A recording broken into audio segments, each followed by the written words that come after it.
So it turns out that 20 branches of Barclays have been vandalized, including branches in St John's Wood, covered in green paint. And this is by Palestine Action, which is claiming responsibility. And Edinburgh, rocks were thrown at the branch with the names of Palestinians killed in the war inscribed on the rocks. And a Conservative councillor, Alan Mendoza, has called this disgraceful scenes across the country.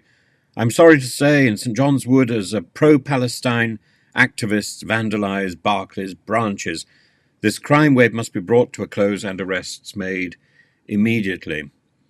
I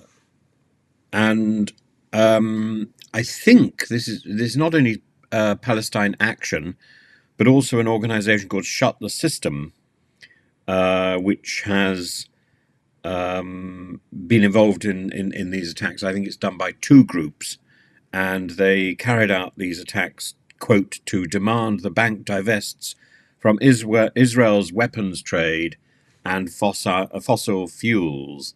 The Palestine Action people said this latest action marks a significant escalation in activist tactics. Up until now, most groups have relied on peaceful demonstrations and open engagement with staff and managers. Now this has proven futile. Groups like Palestine Action and Shut the System are escalating matters. Palestine Action aims to halt the Palestinian genocide by undermining suppliers of weapons to the Israeli military, including Elbit Systems, along with financial companies involved with these weapons supplies.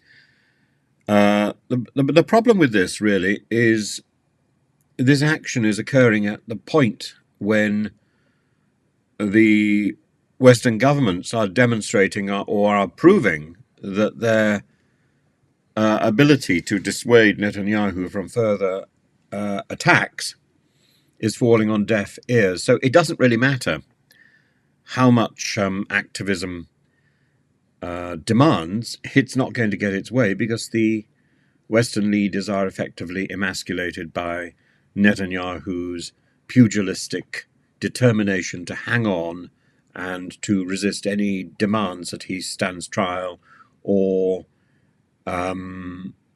explains or is held to account for his actions.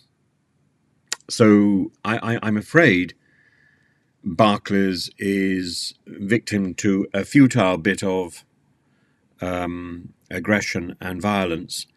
The bank says it supports the right to protest, but urge campaigners to do so in a way that respects our customers, colleagues, and property. I wonder, out of those three, which one it considers most important.